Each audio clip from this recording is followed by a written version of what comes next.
കഴിഞ്ഞ എപ്പിസോഡിൽ നമുക്ക് കുഞ്ഞുങ്ങളില്ലാത്ത ദമ്പതിമാരെക്കുറിച്ചും വിവാഹം കഴിക്കാതെ ഗർഭം ധരിക്കേണ്ടി വന്ന പെൺകുഞ്ഞുങ്ങളെക്കുറിച്ചുമാണ് കൂടുതൽ നാം ചിന്തിച്ചത്. ഇന്ന് നമുക്ക് മറ്റു ചില അമ്മ വിചാരങ്ങളിലൂടെ കടന്നു പോവാം.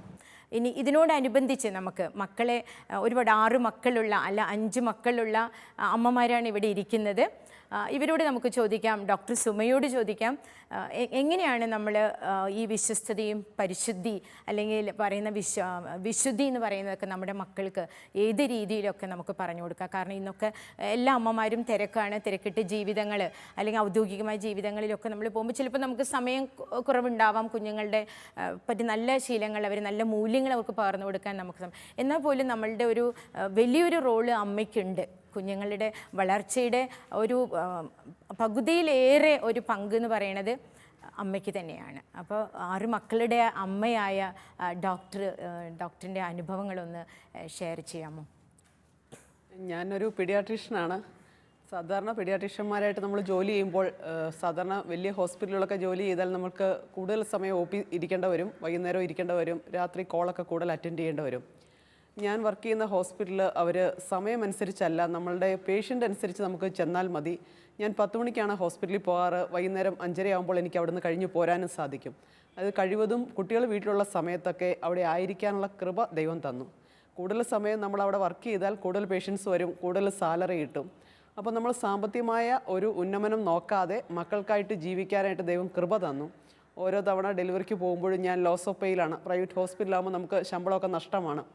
എങ്കിലും കർത്താവ് സമ്പത്തിൽ നോക്കാതെ മക്കളിൽ നോക്കാനായിട്ട് ഉള്ള കൃപ തന്നു. അങ്ങനെ ഓരോ ഡെലിവറി കഴിയുമ്പോഴും അടുത്താകുമ്പോൾ പ്രസവം നിർത്തുന്നില്ല എന്നെല്ലാവരും ചോദിക്കും. കാരണം കരിയറിൽ നമ്മുടെ ജീവിതത്തിൽ ഒത്തിരി നേടാവുന്ന യൗവന കാലഘട്ടങ്ങളിൽ ഞാൻ മക്കളെ സ്വീകരിക്കാനായിട്ട് ഇടയ്ക്കിടയ്ക്ക് ബ്രേക്ക് എടുത്തു. എങ്കിലും തമ്പുരാൻ പേഷ്യൻസിനെയൊക്കെ തിരിച്ച് ഡെലിവറി കഴിഞ്ഞ് ചെല്ലുമ്പോൾ തന്നിട്ടുണ്ട്. എങ്കിലും ഞാൻ ഓവർ വർക്ക് ചെയ്യാതെ കുറച്ച് സമയം ഹോസ്പിറ്റലിൽ വർക്ക് ചെയ്യുന്നുണ്ടെങ്കിലും ബാക്കി സമയം മക്കളോട് കൂടി ആയിരിക്കാനുള്ള കൃപ ദൈവം തരുന്നു. എൻ്റെ മക്കളെ നമ്മൾ പീഡിയാട്രീഷ്യന്മാരാണ്, എല്ലാവരും ഒത്തിരിയൊക്കെ ഉപദേശിക്കും. ആദ്യത്തെ 6 മാസം നമ്മൾ ബ്രസ്റ്റ് ഫീഡിങ് മാത്രമേ കൊടുക്കാവൂ എന്ന്. എൻ്റെ മക്കൾക്കെല്ലാം ഞാൻ ബ്രസ്റ്റ് ഫീഡിങ് തന്നെ കൊടുത്തിരുന്നു. എനിക്ക് ജോലിക്ക് പോകേണ്ട അവസ്ഥ വന്നപ്പോൾ ഒരു ആയയെ കണ്ടെത്തി ഹോസ്പിറ്റലിൽ കൊണ്ടുപോയി ഇരുത്തി, കുട്ടിക്ക് ആവശ്യം വരുമ്പോൾ നമ്മൾ പോയി ഫീഡ് ചെയ്ത് അവർക്ക് വേണ്ട പോഷണം കൊടുക്കാനായിട്ടും ഒരമ്മ എന്ന നിലയ്ക്ക് ദൈവം എന്നെ സഹായിച്ചു. നമ്മൾ മനസ്സിൽ പ്ലാൻ ചെയ്ത് തമ്പുരാനോട് ആലോചന ചോദിച്ച് തമ്പുരാനോട് വിട്ടുകൊടുത്താൽ അതിനുള്ള അവസരം തീർച്ചയായിട്ടും തമ്പുരാൻ തരും എന്നാണ് എനിക്ക് ഉറപ്പ് പറയാനുള്ളത്. അങ്ങനെ 6 മക്കളിൽ 5 പേരും മാസം തികയാത്തവരായിരുന്നു. എങ്കിലും കർത്താവിൽ ആശ്രയിച്ച് വളർത്തിയതിനാൽ അവർക്കൊന്നും ഒരു പ്രശ്നവും ഉണ്ടായിട്ടില്ല. ഇപ്പോൾ മക്കളൊക്കെ നല്ല മിടുക്കരായിട്ട് വളരുന്നു. ഞാനൊരു തിരക്ക് പിടിച്ച പീഡിയാട്രീഷ്യനായി മാറിയിരുന്നെങ്കിൽ തീർച്ചയായിട്ടും എനിക്ക് കൂടുതൽ മക്കളെ സ്വീകരിക്കാൻ സാധിക്കുമായിരുന്നില്ല. മാക്സിമം 2, ഏറിയാൽ 3, അതിൽ കൂടുതൽ ഒരു ഡോക്ടർമാരും മക്കളെ സ്വീകരിക്കാറില്ല. കാരണം അവർ കരിയറിന് സ്ഥാനമാനങ്ങൾക്ക് നമ്മുടെ ആ പൊസിഷനാണ് മുൻപന്തി കൊടുക്കുന്നത്. എന്നാൽ ദൈവം അനുഗ്രഹിച്ച് സമ്പത്തിൽ നോക്കാതെ മക്കളിൽ ദൈവത്തിൻ്റെ ദാനമായ മക്കളെ സ്വീകരിക്കാനുള്ള കൃപ ദൈവം തന്നു. അത് എല്ലാവർക്കും കിട്ടട്ടെ എന്നാണ് എൻ്റെ ആഗ്രഹവും പ്രാർത്ഥനയും. കാരണം മക്കൾക്ക് അവരെ കൂട്ടത്തിൽ ഞങ്ങൾ എല്ലാ വർഷവും തന്നെ ഏഞ്ചൽസ് ധ്യാനത്തിന് കുട്ടികൾ കുഞ്ഞായിരിക്കുമ്പോൾ അവരെയും കൊണ്ട് ഒരുമിച്ച് പോകാനായിട്ടുള്ള കൃപ ദൈവം തന്നിട്ടുണ്ട്. അങ്ങനെ പല ധ്യാനങ്ങളിൽ കൂടി മക്കളെ കൊണ്ടുപോകാനായിട്ട് സാധിച്ചിട്ടുണ്ട്. എൻ്റെ 3ാമത്തെ മകൻ തന്നെ ഒത്തിരിയേറെ മാസം തികയാത്തതും വെയിറ്റ് കുറഞ്ഞതും ഒത്തിരി പ്രശ്നങ്ങളുള്ള കുട്ടിയുമായിരുന്നു. 3-4 ഏഞ്ചൽസ് ധ്യാനം കൂടിക്കഴിഞ്ഞപ്പോൾ ആ കുട്ടിക്ക് നല്ല ഇമ്പ്രൂവ്മെൻ്റായി. മറ്റുള്ള മക്കളെക്കാൾ പെട്ടെന്ന് 1.25 വയസ്സായപ്പോൾ അവന് നടക്കാൻ സാധിച്ചു. ഇപ്പോൾ അവന് 10 വയസ്സായി. വലിയ കാര്യമായ പ്രശ്നങ്ങളൊന്നും, ആരോഗ്യ പ്രശ്നങ്ങളൊന്നും ഇന്ന് വരെ വന്നിട്ടില്ല. ഞങ്ങളുടെ ശാസ്ത്രം പറയും ഇത്രയും വെയിറ്റ് കുറഞ്ഞ കുട്ടിക്ക് ഒത്തിരിയേറെ പ്രശ്നങ്ങൾ കാണുമെന്ന്.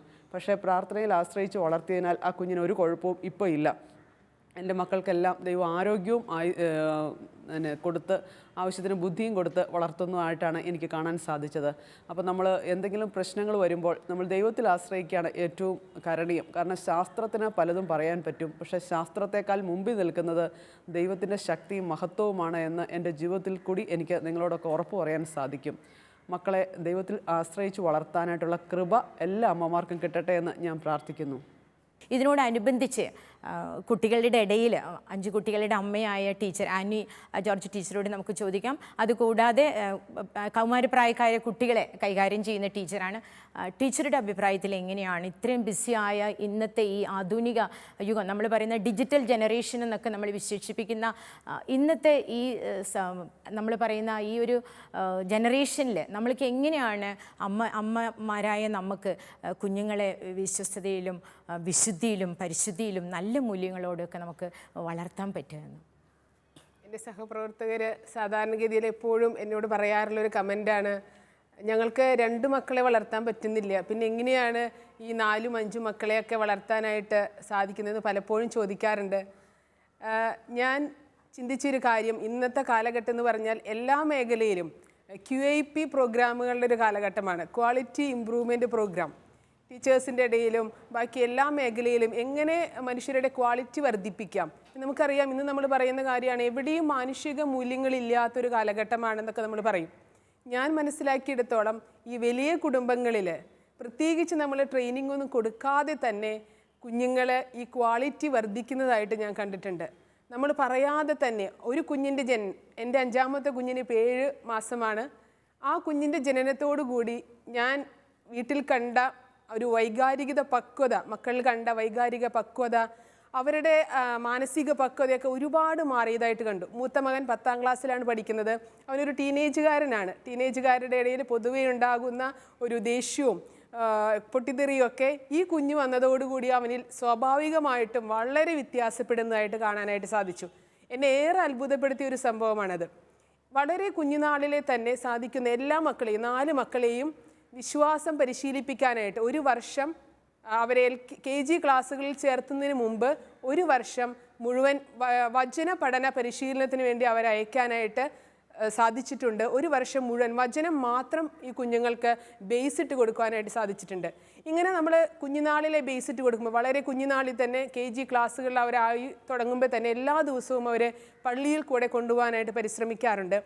കുഞ്ഞുനാളിൽ ഈ കൊടുക്കുന്ന ഈ ഫോർമേഷൻ അവരുടെ ജീവിത കാലഘട്ടത്തിൽ അവരെ ഒത്തിരി സഹായിക്കുമെന്ന് എനിക്ക് മനസ്സിലാക്കിയ ഒരു സന്ദർഭം കൂടി നിങ്ങളോട് പങ്കുവയ്ക്കാനായിട്ട് ഞാൻ ആഗ്രഹിക്കുകയാണ്. ഒരുപാട് മക്കളെ തല്ലുപിടിക്കുകയൊക്കെ ചെയ്യാറുണ്ട്. പക്ഷേ കഴിഞ്ഞ ദിവസങ്ങളിൽ 10ാം ക്ലാസ്സുകാരനായ മകൻ ഒരു ചെറിയ കുറുമ്പ് കാണിച്ചപ്പോൾ ഞാൻ ഒത്തിരി ദേഷ്യപ്പെട്ടു അവൻ്റെ അടുത്ത്. അവൻ എന്നോട് പറഞ്ഞൊരു മറുപടി എന്നെ വളരെ അത്ഭുതപ്പെടുത്തി. അമ്മ, ഞാൻ കുമ്പസാരിച്ചിട്ട് 1 മാസം കഴിഞ്ഞു. അവൻ പറഞ്ഞ ഈ മറുപടി ഒരുപാട് എന്നെ സന്തോഷിപ്പിച്ചു. കാരണം ഇന്നത്തെ കാലഘട്ടത്തിൽ ഞാൻ പഠിപ്പിക്കുന്ന ക്ലാസ്സുകളിലെ കുഞ്ഞുങ്ങൾ ഒത്തിരി കുമ്പസാരം എന്താണെന്നോ അല്ലെങ്കിൽ വിശുദ്ധ കുർബാനയ്ക്ക് വേണ്ടത്ര രീതിയിൽ എങ്ങനെ ഭംഗിയോടുകൂടി പങ്കുകൊള്ളണമെന്നൊക്കെ അറിയാതെ വിഷമിക്കുന്ന ഒരു സാഹചര്യത്തിൽ ഈ കുഞ്ഞിന് ഇങ്ങനെയൊരു തിരിച്ചറിവ് ഉണ്ടല്ലോ എന്നുള്ളൊരു സന്തോഷം എൻ്റെ മനസ്സിൽ ഒരുപാട് എന്നെ സന്തോഷിപ്പിക്കുകയുണ്ടായി. കുഞ്ഞുങ്ങൾക്ക് വളരെ കുഞ്ഞുനാളിൽ നമ്മൾ കൊടുക്കുന്ന ഫോർമേഷനാണ് അവരെ പിന്നീടും അവരെ സഹായിക്കുന്നതെന്നാണ് ഞാൻ മനസ്സിലാക്കുന്നത്. ടീച്ചറുടെ അഭിപ്രായത്തോടും നമ്മളെല്ലാവരും തന്നെ യോജിക്കുകയാണ്. വളരെ കുഞ്ഞായിരിക്കുമ്പോൾ തന്നെ അമ്മയുടെ റോള് തുടങ്ങുകയാണ്.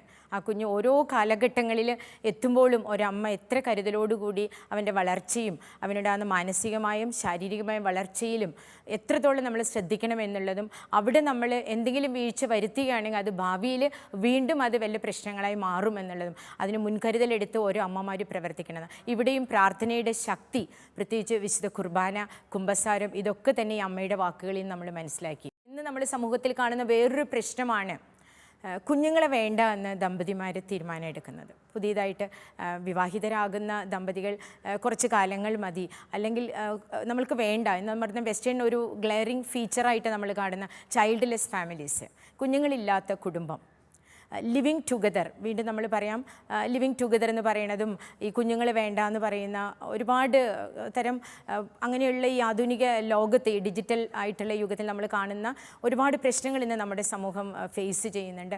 അപ്പോൾ ഇതിനെക്കുറിച്ചിട്ട് ഈ ദമ്പതിമാർ കുഞ്ഞുങ്ങളെ വേണ്ടാന്ന് എടുക്കുന്ന തീരുമാനത്തെക്കുറിച്ച് എന്താണ് അതിൻ്റെ പിന്നിലുള്ള കാരണങ്ങൾ? എനിക്ക് തോന്നുന്നു ഇതിന് ഏറ്റവും നല്ലൊരു ഉചിതമായ മറുപടി തരാനായിട്ട് റോസ്ലി ചേച്ചിക്ക് കഴിയുമെന്ന്. കുഞ്ഞുങ്ങളെ വേണ്ട എന്നുള്ള തീരുമാനം ഇന്നത്തെ കാലത്ത് ഒരു ഫാഷനായി മാറിയിരിക്കുകയാണ്. അതായത് ദൈവം ദാനമായി തരുമ്പോൾ നമ്മൾ സ്വീകരിക്കാതിരിക്കുക, അല്ലെങ്കിൽ അത് നശിപ്പിച്ച് കളയുക. അത് കഴിഞ്ഞ് നമ്മുടെ സൗകര്യങ്ങളും സാഹചര്യങ്ങളും ഒക്കുമ്പോൾ നമുക്കൊരു കുഞ്ഞിനെ മേടിക്കാം എന്നുള്ളൊരു ധാരണ ദമ്പതിമാരുടെ ഇടയിലുണ്ട്. പക്ഷെ അത് തികച്ചും തെറ്റാണ്. നമ്മൾ ആഗ്രഹിക്കുമ്പോൾ ദൈവം നമുക്ക് ദാനമായിട്ട് തരണമെന്നില്ല. അപ്പോൾ ആ പ്രവണത സഭാപരമായും തീർച്ചയായും ഒരു തെറ്റായ പ്രവണതയാണെന്നാണ് എൻ്റെ അഭിപ്രായം. അതിനോട് തീരെ നമ്മളുടെ പോലെ തന്നെയാണ് റോസ്ലി ചേച്ചിയും അതിനോട് യോജിക്കുന്നില്ല. ദമ്പതിമാർ കുഞ്ഞുങ്ങളെ വേണ്ട എന്ന് അല്ലെങ്കിൽ പ്രഗ്നൻസി പോസ്റ്റ്പോണ്ട് ചെയ്യുന്നതിനോടുകൂടി യോജിക്കുന്നില്ല. ഇതിനെക്കുറിച്ച് നമുക്ക് വേണമെങ്കിൽ നമ്മുടെ ഓഡിയൻസിനോട് ചോദിക്കാം. നിങ്ങളുടെ ആർക്കെങ്കിലും ഇതിനോട് യോജ്യമായ എന്തെങ്കിലും പറയാം. ഇന്ന് ചെറുപ്പക്കാരായ ദമ്പതികളിൽ കാണുന്ന ഒരവസ്ഥ തന്നെയാണ് ഇപ്പോൾ കുട്ടികൾ വേണ്ട, 2 വർഷം കഴിഞ്ഞിട്ട് മതി എന്ന് വെക്കുന്നതും, അവർക്ക് അടിച്ചു പൊളിച്ച് ജീവിക്കണം, ഇന്നത്തെ കാലത്ത് അനുസരിച്ച് ജീവിക്കണമെന്ന് പറയണതും എല്ലാതും. അത് കഴിഞ്ഞ് മക്കൾ വേണം എന്ന് വയ്ക്കുമ്പോൾ മക്കളെ കിട്ടാത്തൊരവസ്ഥ, അത് അവരിൽ വരുന്ന സങ്കടം നമ്മൾക്ക് കാണുമ്പോൾ തന്നെ നമുക്ക് അത് അംഗീകരിക്കാൻ പറ്റുന്നില്ല. നമ്മൾ ആദ്യം പറയാൻ, നിങ്ങൾ അത് വേണ്ടാന്ന് വെച്ചിട്ടല്ലേ തമ്പുരാൻ തരുന്ന സമയത്ത് നിങ്ങൾ വേണ്ടാന്ന് വെച്ചു, നിങ്ങളുടെ സൗകര്യത്തിന് നടന്നു എന്നൊക്കെ നമ്മൾ പറയുന്നുണ്ടെങ്കിലും നമ്മളുടെ അവരുടെ അവസ്ഥയിൽ നമ്മളും ദുഃഖിച്ച് പോകുന്നുണ്ട്. 1960s മുതൽ മക്കൾ കുറവ് മതി എന്നുള്ള ഒരു ധാരണയിലാണ് മാതാപിതാക്കളെല്ലാം ജീവിച്ചു പോകുന്നത്. അത്തരുണത്തിൽ എല്ലാ മക്കളെയും അവർക്കുള്ള 1, 2 അല്ലെങ്കിൽ 3 മക്കളെ ഏറ്റവും സമൃദ്ധമായിട്ട് എല്ലാം കൊടുത്തു, ഉള്ളതെല്ലാം കൊടുത്ത് വളർത്തണമെന്നുള്ള ഒരു സ്വാർത്ഥത അവരിൽ കുത്തിവെച്ചതുകൊണ്ട് ഇന്നത്തെ ഈ സമൂഹത്തിലുള്ള എല്ലാ മക്കൾക്കും എന്താണെന്ന് വെച്ചിട്ടുണ്ടെങ്കിൽ എൻ്റെ സുഖത്തിന്, എൻ്റെ സൗകര്യത്തിന്, എൻ്റെ പ്രൊഫഷനിലൊക്കെ എനിക്ക് ഞാനായിരിക്കണം മുമ്പിൽ, അതിന് തടസ്സം ഉണ്ടാകരുത്. അതാണ് ഇപ്പോൾ ഈ മക്കളെ വേണ്ട എന്ന് പറയുന്നതിലെ ഒരു പ്രധാന കാരണമെന്ന് എനിക്ക് തോന്നുന്നു.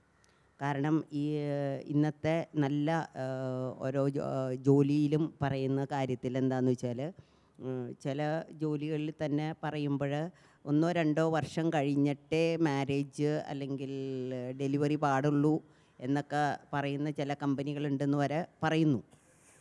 കാരണം അവിടെയെല്ലാം അവർ ലക്ഷ്യം വയ്ക്കുന്നത് അവരുടെ സുഖവും അവരുടെ സമ്പാദ്യവും അവരുടെ പ്രൊഫഷനെയൊക്കെയാണ്. അപ്പോൾ ഈ സ്വാർത്ഥപരമായിട്ട് വളർത്തിയത് കൊണ്ടാണ് അങ്ങനെ ഈ മക്കളെ ഉപേക്ഷിക്കുന്ന ഒരു ഇത്. അതിന് പകരം ഇനി നമുക്ക് നമ്മുടെ ആ ജീവൻ്റെ സമൃദ്ധി കാണുമ്പോൾ തീർച്ചയായിട്ടും ആ പണ്ടത്തെ ഇതിലേക്ക് തിരിച്ചു വരാൻ നമുക്ക് സാധിക്കും. സിസിലി ചേച്ചിയുടെയും ബീന ചേച്ചിയുടെയും അഭിപ്രായങ്ങളോട് വളരെയധികം യോജിക്കുന്നു. ഇന്ന് ഒരുപാട് ദമ്പതികൾ കുഞ്ഞുങ്ങളെ വേണ്ട എന്നും അത് പോസ്റ്റ്പോണ്ട് ചെയ്യുമാണ്. വീണ്ടും അവർക്ക് എന്തെങ്കിലും കുഞ്ഞ് വേണമെന്ന് തിരിച്ചു വരുമ്പോഴേക്കും അവരുടെ ആരോഗ്യപരമായിട്ട് അവർക്ക് വീണ്ടും കുഞ്ഞിനെ ഗർഭം ധരിക്കാൻ പറ്റാത്തൊരവസ്ഥയിലേക്ക് നമ്മൾ പോവുകയാണ്. അപ്പോൾ ഇതിനെക്കുറിച്ചിട്ട് എനിക്ക് തോന്നുന്നു കുറച്ചുകൂടി വിശദമായിട്ട് ഡോക്ടർ സുമയ്ക്ക് ഇതിനെക്കുറിച്ച് പറയാൻ പറ്റുമെന്ന് കരുതുന്നു. സത്യം പറഞ്ഞാൽ ഒരു കുഞ്ഞ് വന്നാൽ ആ കുടുംബത്തിലൊരു ശല്യമാണ്. അവർക്ക് ട്രിപ്പ് അടിക്കണം. എൻ്റെ ഒരു ബന്ധു തന്നെ പറഞ്ഞു, ഞങ്ങൾ അമേരിക്കയിൽ ഒന്ന് ടൂർ അടിച്ച് വന്നു കഴിഞ്ഞിട്ട് ഞങ്ങൾക്ക് കുഞ്ഞൊക്കെ മതി. പക്ഷേ ഞാനത് ഞങ്ങളുടെ ജീവിതത്തിൽ നേരെ തിരിച്ചാണ് സംഭവിച്ചതെന്ന് പറഞ്ഞപ്പോൾ അവർ മാറ്റി ചിന്തിച്ചു. അവർക്കൊരു കുഞ്ഞിനെ ഗർഭം ധരിക്കാനായിട്ട് അവൾക്ക് സാധിച്ചു. പലപ്പോഴും കുഞ്ഞൊരു ശല്യമാണെന്നാണ് ചിന്തിക്കുന്നത്. ഭാര്യയും ഭർത്താവും കുറേ കാലം ഒറ്റയ്ക്ക് ജീവിച്ചു കഴിയുമ്പോൾ അവരുടെ ഇടയ്ക്ക് പല അസ്വാസ്ഥര്യങ്ങളും അല്ലെങ്കിൽ പല പ്രശ്നങ്ങൾ, വാക്കുതർക്കങ്ങളൊക്കെ ഉണ്ടാവും. ഒരു കുഞ്ഞ് വന്നു കഴിയുമ്പോൾ ഭാര്യയ്ക്കും ഭർത്താവിനും തമ്മിലടിക്കാനുള്ള ആ സാഹചര്യവും സമ്മർദ്ദങ്ങളും ഒക്കെ കുറയും. കുഞ്ഞിനെ കുറച്ചുകൂടി കെയർ ചെയ്യുമ്പോൾ അവർക്ക് തമ്മിൽ തല്ലാനുള്ള സാഹചര്യങ്ങൾ കുറവായി വരുന്നതാണ് കാണുന്നത്. അപ്പോൾ ഒന്നാമതൊരു കുട്ടി ഉണ്ടായി, വീണ്ടും രണ്ടാമതൊരു കുട്ടി ഉണ്ടായി കഴിയുമ്പോൾ മക്കളെ കെയർ ചെയ്യും. അപ്പോൾ ഈ ഭാര്യയ്ക്കും ഭർത്താവിനും തമ്മിൽ കുറച്ചുകൂടി ഐക്യം കൂടും. അങ്ങനെ മക്കളുടെ എണ്ണം കൂടി വരുമ്പോൾ കുടുംബജീവിതം കുറേ കൂടി സ്മൂത്താവും. പിന്നെ കൊച്ചുങ്ങൾ 4-5 ഒക്കെ ആയി കഴിയുമ്പോൾ മൂത്ത കുട്ടികളെ, ഇളയ കുട്ടികളെ കുറച്ചൊക്കെ കെയർ ചെയ്യാൻ തുടങ്ങും. അപ്പോൾ അമ്മമാരുടെ പ്രശ്നങ്ങൾ കുറയും. എനിക്ക് 4-5 വർഷം മുമ്പൊക്കെ കുറച്ചുകൂടി ബുദ്ധിമുട്ടാണ് അനുഭവപ്പെട്ടിരുന്നത്, 5 മക്കളൊക്കെ ആയിരുന്ന അവസ്ഥയിൽ.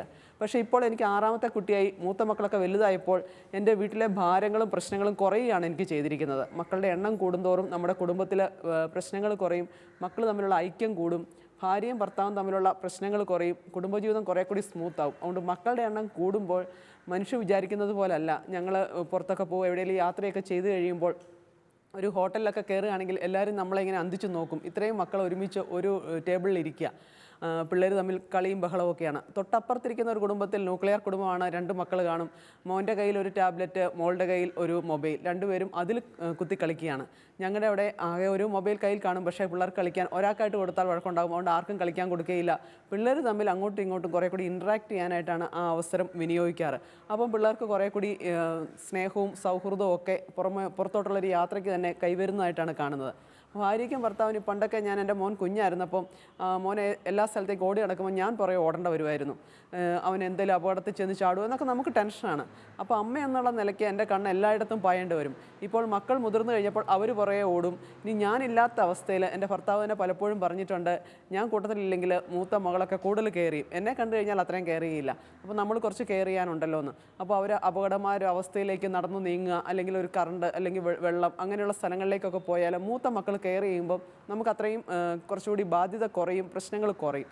ഇവർ തമ്മിൽ മിങ്കിൾ ചെയ്യുന്നത് കാണുന്നത് തന്നെ വളരെ സന്തോഷമാണ്. ഇളയ കുട്ടിയെ മൂത്ത കുട്ടികൾ കൊഞ്ചിക്കുന്നതൊക്കെ കാണുമ്പോൾ നമ്മുടെ ഹൃദയം നിറയും. നമ്മൾ ചിന്തിക്കാത്ത രീതിയിൽ മക്കൾ നമ്മളെ ആനന്ദിപ്പിക്കും. അപ്പോൾ എൻ്റെ ചെറിയ കുട്ടി തന്നെ ഒരു ദിവസം ഞാൻ ഉച്ചയ്ക്ക് ചോറ് കൊണ്ടുപോകാൻ ടിഫിൻ ബോക്സ് എടുത്തില്ല. അപ്പോൾ എൻ്റെ വീട്ടിലെ സഹായിയായി വരുന്ന സ്ത്രീയോട് പറയുകയാണ്, അമ്മ ഇന്ന് പാത്രം എടുത്തില്ല. ഞാനിത് അടുക്കളയിലോട്ട് കയറി വരുമ്പോഴാണ് ഇത് കേൾക്കുന്നത്. മോൾ അറിഞ്ഞിട്ടില്ല ഈ സംഭവം, ഞാൻ തിരിച്ച് വീട്ടിലേക്ക് വന്ന വിവരം. അപ്പോൾ അവൾ സഹായിയോട് പറഞ്ഞു, അമ്മ ഇന്ന് ചോറ് കൊണ്ടുപോയിട്ടില്ലല്ലോ, അവൾക്കൊരു വിഷമം, പ്രായം 2.5 ഉള്ളൂ. അപ്പോൾ എനിക്ക് ഈ കുഞ്ഞ് എന്നെ എത്രമാത്രം കെയർ ചെയ്യുന്നു എന്നുള്ളത് എനിക്ക് ഭയങ്കര ഹൃദയം നിറഞ്ഞുപോയി. കാരണം എനിക്ക് എന്തുമാത്രം സ്വത്ത് കിട്ടിയാലോ സമ്പത്ത് കിട്ടിയാലോ അങ്ങനെ എൻ്റെ ഹൃദയം നിറയത്തില്ല. എൻ്റെ മക്കൾ തരുന്ന സന്തോഷമാണ് എനിക്ക് ഏറ്റവും കൂടുതൽ. മക്കൾ തമ്മിൽ ചിലപ്പോൾ പ്രശ്നങ്ങൾ വഴക്കുണ്ടാക്കലൊക്കെ ഉണ്ടാകും, എങ്കിൽ പോലും അവർ തമ്മിലുള്ള കൂട്ടായ്മ വളരെ സന്തോഷകരമാണ്. പിന്നെ ഞങ്ങൾ ഭാര്യയും ഭർത്താവും തമ്മിൽ ഞങ്ങൾക്ക് പല അഡ്ജസ്റ്റ്മെൻറ്റ് പ്രോബ്ലവും വിവാഹത്തിൻ്റെ ആദ്യ വർഷങ്ങളിലൊക്കെ ഉണ്ടായിരുന്നു. എങ്കിലും അത് കുറഞ്ഞു വരുന്നത് ഓരോ മക്കളായ ശേഷമാണ്. രണ്ടുപേർക്കും കൂടുതൽ അഡ്ജസ്റ്റ് ചെയ്യാനായിട്ട് സാധിച്ചു. എൻ്റെ ഭർത്താവ് പറയും, കല്യാണം കഴിച്ചപ്പോൾ നിൻ്റെ സ്വഭാവം ഇത്രയും നല്ലതല്ലായിരുന്നു, മക്കൾ കൂടിയപ്പോൾ സ്വഭാവം മാറി. ഞാൻ തിരിച്ചു പറയും, ഭർത്താവിൻ്റെ സ്വഭാവവും കുറേ മൊശട് സ്വഭാവമായിരുന്നു, മക്കൾ കൂടിയപ്പം കുറേ കൂടി മാറി. അപ്പോൾ ഭർത്താവ് പറഞ്ഞു, അങ്ങനെയെങ്കിൽ നീ ഇനിയും പ്രസവിച്ചോ. ഞാൻ പറഞ്ഞു, ഇനിയും മക്കളുണ്ടാകട്ടെ, നിങ്ങൾ കുറേ കൂടി നന്നാവുമല്ലോ. അപ്പോൾ രണ്ടുപേർക്കും കൂടുതൽ നന്നാകാനായിട്ട് കൂടുതൽ മക്കൾ ഉപകരിക്കുന്നുവെന്ന് രണ്ടുപേർക്കും ബോധ്യമുണ്ട്. അതിൻ്റെ അർത്ഥം ഭാര്യയും ഭർത്താവും തമ്മിലുള്ള റിലേഷൻ ശരിയാകാനും കൂടുതൽ മക്കൾ കുടുംബത്തിൽ വളരുന്നത് നല്ലതാണ്. കാരണം നമുക്ക് 4 5 ഒക്കെ മക്കളായി കഴിഞ്ഞാൽ നിങ്ങൾക്ക് ചിന്തിക്കാൻ പറ്റുമോ, 2 മക്കളായ ഒത്തിരി IT-കാർ, അല്ലെ ഒരു കുട്ടിയായ ഒത്തിരി IT ഡോക്ടേഴ്സ് അങ്ങനെയുള്ളവരൊക്കെ ഡൈവോഴ്സിൻ്റെ വക്കിലാണ്. എന്നാൽ 4 5 മക്കളായവർ മക്കളുടെ കാര്യങ്ങൾ കെയർ ചെയ്യുകയും ഈ ഡൈവോഴ്സിലേക്ക് എത്തിപ്പെടാതെ കുടുംബജീവിതം ഭദ്രതയോടെ നയിക്കാനായിട്ട് സാധിക്കുകയും ചെയ്യുന്നു. അതുകൊണ്ട് നമ്മൾ മക്കളെ സ്വീകരിക്കുമ്പോൾ കുടുംബജീവിതത്തിൻ്റെ കെട്ടുറപ്പിനും ദൈവം കൂടുതലൊരു ശക്തിയും ഉറപ്പും കരുത്തുമാണ് തരുന്നത്. ഇന്ന് IT പ്രൊഫഷന്, മെഡിക്കൽ അങ്ങനെയുള്ള ഫീൽഡുകളിലൊക്കെ ഒരുപാട് ഡൈവോഴ്സ് നടക്കുന്നുണ്ട്. ജനങ്ങൾ തന്നെ കല്യാണം കഴിഞ്ഞ് 1 വർഷത്തിനുള്ളിൽ തന്നെ ഡൈവോഴ്സ് ആകുന്നു, അല്ലെ കുട്ടിയെ പ്രഗ്നൻ്റ് ആയിരിക്കുമ്പോൾ ഡൈവോഴ്സ്ഡ് ആകുന്നു. അതൊക്കെ വളരെ കോമൺ ആയിട്ടാണ് കാണുന്നത്. 10 കല്യാണം ഒരു പള്ളിയിൽ നടന്നാൽ 1 ഡൈവോഴ്സ് എന്നാണ് ഇതിന് കണക്ക്, 1 ഇൻഫെർട്ടിലിറ്റിയും.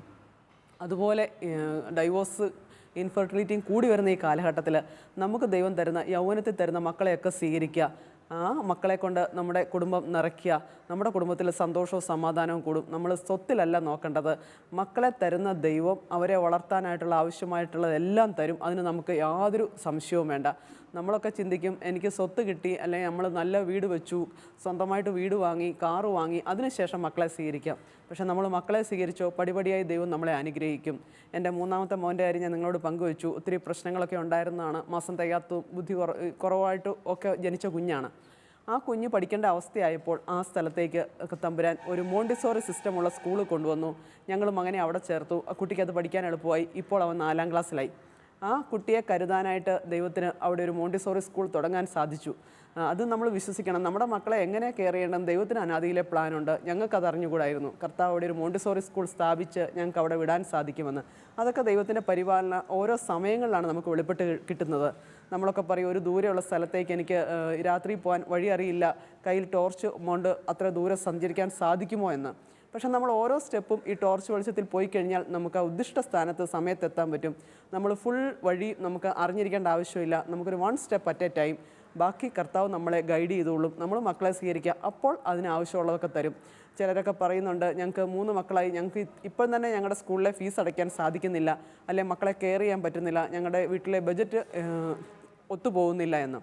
നിങ്ങൾ 4 5 മക്കളെ സ്വീകരിച്ച അമ്മമാരോടൊന്ന് ചോദിച്ചു നോക്കൂ. അവരുടെ വീട്ടിലെ രോഗങ്ങൾ കുറവായിരിക്കും, അനാവശ്യ ചിലവ് കുറവായിരിക്കും, ഹോസ്പിറ്റൽ എക്സ്പെൻസ് കുറവായിരിക്കും. നമ്മുടെ മൂത്ത മക്കളുടെ ഡ്രസ്സൊക്കെ ഇളയ കുട്ടികൾക്ക് ഉപയോഗിക്കാൻ പറ്റും, പുസ്തകം ഉപയോഗിക്കാൻ പറ്റും, എത്രയോ കാര്യങ്ങൾ അങ്ങനെ ചെയ്യാൻ പറ്റുന്നത്. മൂത്ത മക്കൾ പല കാര്യങ്ങളിലും ഹോംവർക്കൊക്കെ ചെയ്യാനായിട്ട് ഇളയ കുഞ്ഞുങ്ങളെ സഹായിക്കും. അമ്മമാർക്ക് അങ്ങനെ മക്കൾ ശല്യം എന്ന് പറയുന്ന അമ്മമാർക്ക് പോലും ഈ ഹോംവർക്ക് ചെയ്യാനായിട്ട് മൂത്ത മക്കളുടെ സഹായം കിട്ടുമ്പോൾ ഇളയ മക്കളെ പരിചരിക്കാൻ എളുപ്പമാകും. അതുകൊണ്ട് മക്കളെ സ്വീകരിച്ച് നോക്കൂ. അനിയും ഞാനും ഒക്കെ, ആശയ്ക്ക് 6 മക്കളുണ്ട്, അനിക്ക് 5 ഉണ്ട്, എനിക്ക് 6 ഉണ്ട്. ഞങ്ങളാരും മക്കളെ സ്വീകരിച്ചുകൊണ്ട് കൂടുതൽ മക്കൾ ഞങ്ങളുടെ കുടുംബത്തിൽ വന്നതുകൊണ്ട് ഞങ്ങൾക്കാർക്കും പ്രത്യേകിച്ച് യാതൊരു ബുദ്ധിമുട്ടുമില്ല. ഞങ്ങൾ സന്തോഷമാണ്. ഞങ്ങളുടെ ജീവിതത്തിലും പ്രശ്നങ്ങളും പ്രയാസങ്ങളുണ്ട്, പക്ഷേ അതിനെ തരണം ചെയ്യാനുള്ള ശക്തി ദൈവം തമ്പുരാൻ തന്നിട്ടുണ്ട്. അപ്പോൾ നിങ്ങളുടെ മുമ്പിൽ ഞങ്ങൾ സാക്ഷികളായിട്ടിരിക്കുമ്പോൾ നിങ്ങൾക്ക് ഉറപ്പ് പറയാൻ സാധിക്കും, ദൈവം നമുക്ക് മക്കളെ തരുന്നുണ്ടെങ്കിൽ പൂർണ്ണ ഹൃദയത്തോടെ സ്വീകരിച്ചാൽ അവരെ വളർത്താനും അവരെ പോഷിപ്പിക്കാനുമായിട്ടുള്ളതെല്ലാം തമ്പുരാൻ ആഡ് ചെയ്യും. ആദ്യം നമ്മൾ അവിടുത്തെ ഹിതം അന്വേഷിക്കുക. അതിനായി നിങ്ങളെയൊക്കെ ദൈവം ഒരുക്കട്ടെ എന്നും കൂടി ഞാൻ പ്രാർത്ഥിക്കുകയാണ് ഈ അവസരത്തിൽ. കുഞ്ഞുങ്ങൾ വേണ്ട എന്ന് പറയുന്ന ദമ്പതിമാർക്കുള്ള നല്ലൊരു സന്ദേശമാണ് ഡോക്ടർ നമുക്ക് തന്നത് ആയിരിക്കും. ഇനി നമ്മൾ കുഞ്ഞുങ്ങളെ വേണ്ട അല്ലെങ്കിൽ കുറച്ച് കാലങ്ങൾ കഴിഞ്ഞ് കുഞ്ഞുങ്ങളാവാം എന്ന് തീരുമാനിച്ച് ഡോക്ടറെ സമീപിക്കുന്നവർ ഇനി കുഞ്ഞുങ്ങൾ ഉണ്ടാവില്ല എന്ന് മെഡിക്കലി പ്രൂവ് ചെയ്യുമ്പോൾ വളരെ വിഷമാവസ്ഥയിലേക്കാണ് അവർ നീങ്ങുന്നത്. നോമ്പും നോറ്റും പ്രാർത്ഥനയിലും ഒക്കെ അലിയുന്ന ഒരുപാട് കുഞ്ഞുങ്ങളില്ലാത്ത ദമ്പതിമാരെ ഇന്നിവിടെ കാണുന്നത്. ഇവിടെയാണ് നമുക്ക് ദത്തെടുക്കുക എന്നുള്ള ഒരു ചിന്തയെക്കുറിച്ച് വരുന്നത്. ദത്തെടുക്കുക എന്ന് പറയുമ്പോൾ നമ്മളിലേക്ക് വരുന്നത് ആശ ജോർജ് മേഡമാണ്. കാരണം വലിയൊരു സ്ഥാപനമാണ് മേഡം അവിടെ നടത്തുന്നത്. ഒരുപാട് അൺവെഡ് മദേഴ്സ് അവിടെ വരികയും അവിടെ അമ്മയുടെ സ്ഥാനത്ത് നിന്നുകൊണ്ട് അവർക്ക് വേണ്ടുന്ന പരിപാലനകൾ സ്നേഹവും എല്ലാം കൊടുത്ത് ആ കുഞ്ഞുങ്ങളെ അവിടെ പെൺകുട്ടികൾക്ക് ആ കുഞ്ഞുങ്ങളെ അവിടെ പ്രസവിക്കാനും ആ കുഞ്ഞുങ്ങളെ വീണ്ടും വളരെ നന്നായി വളർത്തി സുരക്ഷിതമായ കരങ്ങളിലേക്ക് ഏൽപ്പിക്കുവാനും ഈ അമ്മയ്ക്ക് കഴിഞ്ഞിട്ടുണ്ട്. അപ്പോൾ ദത്തെടുക്കുക എന്നുള്ളതിൻ്റെ മാനദണ്ഡങ്ങൾ, ദത്തെടുക്കുക എളുപ്പമല്ല എന്ന് പറഞ്ഞു. ഇതിനെക്കുറിച്ച് മാഡത്തിൻ്റെ സ്ഥാപനത്തിനെക്കുറിച്ചും ഒന്ന് വിവരിക്കാമോ? ഞങ്ങൾക്ക് 6 മക്കളാണുള്ളത്. ഞങ്ങൾക്ക് 6 മക്കളെ കിട്ടിയപ്പോഴാണ് മക്കളില്ലാത്ത ദമ്പതികളുടെ ദുഃഖവും അവരുടെ വേദനയും ഞങ്ങൾ കൂടുതലായിട്ട് തിരിച്ചറിയാൻ സാധിച്ചത്. മക്കളില്ലാത്ത ദമ്പതികൾ അനുഭവിക്കുന്ന വേദനകൾ വളരെയധികമാണ്. ഞങ്ങൾ അൺവെഡ് മദേഴ്സിനെ സംരക്ഷിക്കുന്ന സ്ഥാപനമാണ് ഞങ്ങളുടേത്, ക്യൂൻ മേരി ഫൗണ്ട്ലിംഗ് ഹോം. വിവാഹത്തിന് മുമ്പ് ഗർഭിണികളാവുന്ന പെൺകുട്ടികൾ അവിടെ വന്ന് പ്രസവിക്കുകയും അവിടെ അവർ പ്രസവിച്ച് നൽകുന്ന കുഞ്ഞുങ്ങളെ സംരക്ഷിക്കുകയും ചെയ്യുന്ന സ്ഥാപനമാണ് ക്യൂൻ മേരി. വിവാഹത്തിന് മുൻപ് ഗർഭിണികളാവുന്ന പെൺകുട്ടികളുടെ മാനസികാവസ്ഥ വളരെ വിഷമമുള്ള ഒരവസ്ഥയാണ്. അങ്ങനെയുള്ള പെൺകുട്ടികൾക്ക് ആവശ്യമായ കൗൺസിലിങ്ങും അവരുടെ മനസ്സിൻ്റെ വൈകാരിക മുറിവുകളെ ഉണക്കുവാനുള്ള എല്ലാ പ്രവർത്തനങ്ങളും ക്യൂൻ മേരി നടത്തുന്നുണ്ട്. അത് കഴിഞ്ഞ് അവരേൽപ്പിക്കുന്ന കുഞ്ഞുങ്ങളെ ഗവൺമെൻറ്റിൻ്റെ നിയമപ്രകാരം ദത്ത് കൊടുക്കുന്ന സ്ഥാപനമാണ് ക്യൂൻ മേരി. ഒരമ്മയ്ക്കും തൻ്റെ കുഞ്ഞിനെ ഉപേക്ഷിക്കാൻ സാധിക്കില്ല. പക്ഷേ അവരുടെ സാഹചര്യമാണ് കുഞ്ഞുങ്ങളെ ഉപേക്ഷിക്കാൻ അവർ നിർബന്ധിതരാക്കുന്നത്. ദത്തെടുക്കാൻ വരുന്ന ദമ്പതികൾ ആദ്യം മനസ്സിലാക്കേണ്ട സത്യം ഇതാണ്: ഒരമ്മയ്ക്കും തൻ്റെ കുഞ്ഞിനെ ഉപേക്ഷിക്കാൻ സാധിക്കില്ല. പക്ഷേ അവരുടെ സാഹചര്യം നിർബന്ധിതമാക്കുന്നതാണ്, അവരെ കുഞ്ഞുങ്ങളെ ഉപേക്ഷിക്കാൻ നിർബന്ധിതരാക്കുന്നതാണ്. പിന്നെ ദത്തെടുക്കുന്നതിന് ഒരു ദമ്പതികൾ പാലിക്കേണ്ട കുറേ നിയമങ്ങളുണ്ട്. ഭാര്യയുടെയും ഭർത്താവിൻ്റെയും പ്രായം കൂട്ടുമ്പോൾ 90 വയസ്സിന് മുകളിലാവാൻ പാടില്ല. കാര എന്ന സെൻട്രൽ ഗവൺമെൻറ്റിൻ്റെ സ്ഥാപനമാണ് ദത്തെടുക്കലിനെ സംബന്ധിച്ചിട്ടുള്ള എല്ലാ നിയമങ്ങളും നടപ്പിലാക്കുന്നത്. ന്യൂഡൽഹിയിലാണ് ആ സ്ഥാപനം സ്ഥിതി ചെയ്യുന്നത്. ഹോം സ്റ്റഡി എന്ന ഒരു പ്രക്രിയയിലൂടെ ഈ ദമ്പതികൾ കടന്നു പോകേണ്ടതുണ്ട്. MSW പാസ്സായിട്ടുള്ള സോഷ്യൽ വർക്കേഴ്സാണ് ഹോം സ്റ്റഡി നടത്തുന്നത്. ഹോം സ്റ്റഡി നടത്തുമ്പോൾ ഈ ദമ്പതികൾ കുഞ്ഞുങ്ങളെ വളർത്തുവാൻ എത്രമാത്രം സന്നദ്ധരാണ്, അല്ലെങ്കിൽ ഈ കുഞ്ഞുങ്ങളെ ഏറ്റെടുത്ത് വളർത്തുവാനായിട്ട് അവരുടെ മാനസികമായിട്ടുള്ള ഒരുക്കം എത്രമാത്രം ഉണ്ടെന്ന് അവർക്ക് തിരിച്ചറിയാനും അവരുടെ കുഞ്ഞുങ്ങളെ വളർത്തുവാനുള്ള സാഹചര്യം എത്രമാത്രം ഉണ്ടെന്ന് തിരിച്ചറിയാനും സാധിക്കുന്നു. അതുവഴി ഗവൺമെൻറ്റിൻ്റെ നിർദ്ദേശങ്ങൾ പ്രകാരമാണ് ഇപ്പോൾ ദത്തെടുക്കൽ നടക്കുന്നത്. ഓൺലൈൻ വഴിയാണ് രജിസ്ട്രേഷൻ നടക്കുന്നത്. ഓൺലൈൻ വഴി രജിസ്ട്രേഷൻ നടത്തി കാര അവർക്ക് മാച്ച് ചെയ്യുന്ന കുഞ്ഞുങ്ങളെ കാരയാണ് നിർദ്ദേശിക്കുന്നത്. ദമ്പതികൾക്ക് വന്ന് സെലക്ട് ചെയ്യാനുള്ള അവകാശമില്ല. ഈ കാരയുടെ നിർദ്ദേശപ്രകാരം കാര സെലക്ട് ചെയ്ത് കൊടുക്കുന്ന കുഞ്ഞുങ്ങളെ ഇവർക്ക് സ്വീകരിക്കാൻ തയ്യാറാണെങ്കിൽ സ്വീകരിക്കാവുന്നതാണ്. ദത്തെടുക്കുക എന്നുള്ളത് വളരെ എളുപ്പത്തിലുള്ള കാര്യമല്ല. നമ്മൾ ഇത്ര നേരം മാതൃത്വത്തിനെ കുറിച്ചാണ് പറഞ്ഞത്. ഇവിടെ നമ്മൾ പിതാവ് എന്ന് പറയുന്ന ഒരു റോളിലേക്ക് നമ്മൾ എത്തിയിട്ടില്ല. അപ്പോൾ നമ്മൾ പറയുന്ന കുടുംബത്തിൻ്റെ ഏറ്റവും നമ്മൾ പറയുന്ന സ്ട്രോങ് ആയിട്ടുള്ള 2 കണ്ണികളാണ് അച്ഛനും അമ്മയും, അല്ലെങ്കിൽ മാതാവ് പിതാവ്. ഈ ഭർത്താവിൻ്റെ റോൾ എന്താണ് കുടുംബങ്ങളിൽ? ഭർത്താവിൻ്റെ ആവശ്യങ്ങൾ, അമ്മയെപ്പോലെ തന്നെ ഭർത്താവിനും റോളുകളില്ലേ കുഞ്ഞുങ്ങളെ വളർത്തുന്നതിൽ? അപ്പോൾ ഇതിനെക്കുറിച്ച് പറയുമ്പോൾ നമ്മൾ ഏറ്റവും കൂടുതലായിട്ട് ചോദിക്കാം, ഡോക്ടർ സുമയോട് ചോദിക്കാം. 6 മക്കളെ ഉദ്യോഗസ്ഥയായ അമ്മ, എങ്ങനെയായിരുന്നു ഈ 6 മക്കളെക്കുറിച്ച്, അല്ലെങ്കിൽ എനിക്ക് കുഞ്ഞുങ്ങളെ കൂടുതൽ വേണമെന്നുള്ള ആഗ്രഹം നിങ്ങൾ 2 പേരും കൂടെ യോജിച്ചെടുത്ത തീരുമാനമാണോ, അല്ലെങ്കിൽ മാഡം മാത്രം എടുത്ത തീരുമാനമാണോ? അതിലേക്ക് എത്രത്തോളം ഭർത്താവ് അതിൽ വളരെ സപ്പോർട്ടിംഗ് ആയിരുന്നു എന്നൊന്ന് ഷെയർ ചെയ്യാൻ പറ്റുമോ? സത്യം പറഞ്ഞാൽ എൻ്റെ 5 മക്കളാകുന്നിടം വരെ എൻ്റെ ഭർത്താവിന് 2 മക്കൾ എന്നുള്ള കുടുംബ സിദ്ധാന്തമായിരുന്നു തലയിലുണ്ടായിരുന്നത്. 5 മക്കളായി കഴിഞ്ഞപ്പോൾ കർത്താവ് ഞങ്ങളുടെ ജീവിതത്തിൽ ഇടപെട്ട വഴികൾ ചിന്തിച്ചു കഴിഞ്ഞപ്പോഴാണ് ദൈവത്തിൻ്റെ കൃപ വലിയ കുടുംബത്തിലാണ് ലഭിക്കുന്നത് എന്നുള്ള ബോധ്യത്തിലേക്ക് അദ്ദേഹം തിരിച്ചു വരുന്നത്. 8ാം ക്ലാസ്സിൽ പഠിക്കുമ്പോൾ ഈ ജനസംഖ്യാ വിസ്ഫോടനത്തെക്കുറിച്ചുള്ള ഒരു ക്ലാസ് കേട്ട് 2 മക്കൾ മതി എന്നായിരുന്നു അദ്ദേഹത്തിൻ്റെ ചിന്തയും പ്രവർത്തനവും. അങ്ങനെ ഞാൻ കൂടുതൽ മക്കൾ വേണമെന്ന് പറഞ്ഞെങ്കിലും അദ്ദേഹത്തിന് അതൊരിക്കലും സ്വീകാര്യമായിരുന്നില്ല. തന്നെയുമല്ല, ഞാനൊരു ഡോക്ടർ ആയതുകൊണ്ട് 2 കുട്ടികളാകുമ്പോൾ തീർച്ചയായും പ്രസവം നിർത്തുമെന്ന് തന്നെയാണ് അദ്ദേഹം വിചാരിച്ചത്. 2 എണ്ണം കഴിഞ്ഞു, പ്രസവം നിർത്തിയില്ല. 3ാമത്തെ കുട്ടിയായി, അപ്പോഴും പ്രസവം നിർത്തിയില്ല. അപ്പോഴൊക്കെ സത്യം പറഞ്ഞാൽ അദ്ദേഹം ഇതിനെതിരായിരുന്നു. എങ്കിലും ഞാൻ തിരിച്ചൊന്നും പറയാൻ പോയില്ല. എന്ത് ഗർഭാവസ്ഥയിലെ നമ്മുടെ എല്ലാ കഷ്ടപ്പാടുകളും സഹിക്കേണ്ടി വരുന്നത്, ശാരീരികമായിട്ട് സഹിക്കേണ്ടി വരുന്ന അമ്മമാരാണ്. അപ്പോൾ അമ്മമാർക്കത് പരാതിയും പരിഭവവും ഇല്ലാതെ സ്വീകരിച്ചാൽ നമുക്ക് കുഞ്ഞുങ്ങളെ സ്വീകരിക്കാൻ ഒരു ബുദ്ധിമുട്ടും ഉണ്ടാകില്ല. 3ാമത്തെ കുഞ്ഞ് കഴിഞ്ഞ് 4ാമത്തെ കുട്ടി അത് വളരെ പെട്ടെന്നായിരുന്നു. ആ സമയം ഭർത്താവിന് ഭയങ്കര ടെൻഷനായിരുന്നു. അത് കഴിഞ്ഞ് 2 വർഷം കഴിഞ്ഞപ്പോൾ ഞങ്ങൾക്ക് 5ാമത്തെ കുട്ടിയെയും കിട്ടി. 5ാമത്തെ കുട്ടി ഉണ്ടായി കഴിഞ്ഞപ്പോൾ ഞങ്ങളുടെ അദ്ദേഹത്തിൻ്റെ പഠന കാര്യത്തിൽ, ജോലി കാര്യത്തിൽ എല്ലാം വളരെയേറെ ഉയർച്ചയുണ്ടായി. ഞങ്ങളുടെ ജീവിതത്തിൽ ഒത്തിരിയേറെ മാറ്റങ്ങൾ സംഭവിച്ചു. മക്കളുടെ ഇടയിലും ഞങ്ങളുടെ ഇടയിലും എല്ലാം ഒത്തിരിയേറെ ദൈവാനുഗ്രഹം കാണാൻ സാധിച്ചു. അപ്പോഴാണ് വചനത്തിലെ ആ സത്യം ശരിയായിരുന്നു എന്നുള്ള ബോധ്യത്തിലേക്ക് അദ്ദേഹം കടന്നു വരുന്നത്. എനിക്ക് തോന്നുന്നു വീട്ടമ്മയായ സുമയ്ക്ക് ഇതിനെക്കുറിച്ച് 1-2 അനുഭവങ്ങൾ ഇതിനോടനുബന്ധിച്ച് പറയാൻ പറ്റും. വളരെ സപ്പോർട്ടിംഗ് ആയിട്ടുള്ള അനുഭവങ്ങൾ പറയാൻ പറ്റുമെന്ന് തോന്നുന്നു. ഡോക്ടർ പറഞ്ഞ കുറച്ച് കാര്യങ്ങളോട് എനിക്ക് നന്നായി യോജിക്കാൻ പറ്റുന്നുണ്ട്. പിന്നെ എന്താ പറയുക, ഗർഭിണിയായിരിക്കുമ്പോൾ ഭർത്താവിൻ്റെ സാമീപ്യം അത് തീർച്ചയായും ഒരു സ്ത്രീ ആഗ്രഹിക്കുന്നതാണ്. സ്ത്രീകൾ ചിലപ്പോൾ പറഞ്ഞിരിക്കാം എനിക്ക് ഇല്ലെങ്കിലും ഞാൻ അഡ്ജസ്റ്റ് ചെയ്യും. എന്നാലും ആ ഭാര്യയ്ക്ക് ഏറ്റവും കൂടുതൽ സന്തോഷം അനുഭവിക്കുന്നത് ഭർത്താവിൻ്റെ സ്നേഹവും സഹായവും ആ നേരങ്ങളിൽ ഉണ്ടാവുമ്പോൾ എന്നാണ് എൻ്റെ അനുഭവത്തിൽ നിന്ന് എനിക്ക് മനസ്സിലാക്കാൻ സാധിച്ചിട്ടുള്ളത്. അതുപോലെ തന്നെ കുട്ടി ജനിച്ചു കഴിഞ്ഞാലും ആ കുട്ടിയുടെ അപ്പൻ്റെ സ്നേഹവും ലാളനയും തീർച്ചയായും ആ കുട്ടിക്ക് ലഭിച്ചിരിക്കണം. എന്നാൽ മാത്രമേ എല്ലാ തരത്തിലും ഓരോ വളർച്ചയുടെ ഓരോ സ്റ്റേജിലും ആ കുട്ടിക്ക് ഉയരങ്ങളിലേക്ക് എത്താൻ സാധിക്കുകയുള്ളൂ എന്നാണ് എൻ്റെ അനുഭവത്തിൽ നിന്ന് എനിക്ക് മനസ്സിലായിരിക്കുന്നത്. വിശുദ്ധരായ കുഞ്ഞുങ്ങളെ സ്വീകരിച്ച് വിശുദ്ധിയിലും വിശ്വസ്തയിലും വളർത്തുന്ന വിശുദ്ധരായ അമ്മമാർ ധാരാളം ഉണ്ടാകട്ടെ എന്ന് ആഗ്രഹിച്ചുകൊണ്ടും ആശംസിച്ചുകൊണ്ടും അമ്മ വിചാരങ്ങൾ ഇവിടെ പൂർത്തിയാകുന്നു. ഇതിൽ പങ്കെടുത്ത എല്ലാ പ്രേക്ഷകർക്കും വിശിഷ്ട അതിഥികൾക്കും നന്ദി.